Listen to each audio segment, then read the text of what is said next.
mo ako na. Unang pumasok sa isip ko yung I can. Kawin ko, where's my tawag? Dahil kasi, parang sa dami na ng mga kapag naanan natin dito. Pangatlo. Hindi, parang I can. Kaya ko lahat kasi kasama ka na.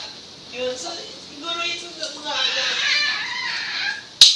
kailangan kong i-workout sa akin kapag wala ka na. So sabi ko, kasi nasanay ako na knock. Hindi po kayo, alam mo naman alam niyo naman hindi ako ganun ka-vocal sa nararamdaman ko. Vocal ako pag masaya, pag in love, yan. Pero yung totoong nararamdaman ng puso ko, walang iba nakakakita kung ikaw. Kung ikaw lang. Ayun. Tapos, parang hindi na kita tinuturing lang na anak.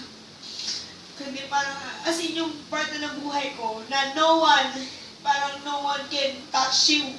Kasi pag ginalaw ka, lalaban ako para sa'yo. Ayun. Kaya kapag pag lagi ikaw yung nadadaway, parang, alert ako lagi. Si Jessica, ano yun, gano'n. Sobrang love kita. Tapos, natutuwa ako kasi sobrang tagal na pa natin magkasama. So, kaya ko na sabihin na I can love you until the end. I love you na. Legendary ko na ni Tita Cleo. Oo, parang lagi kita pinagmamalaki kahit kanina na, is Jessica, anak ko yun, yung sa member ko yun. Ang laki nun, oh. Ganun ba? Para. Medyo madilim. Yan, may ilaw dyan, nakita. Ayun, sobrang proud ako sa'yo na. So, yung tulad na nasabi ko kay Kim, parang sabing lahat, ako kailangan ko mag-adjust. Kasi, hindi ako ganun kaupad eh. Ito yan, isa din.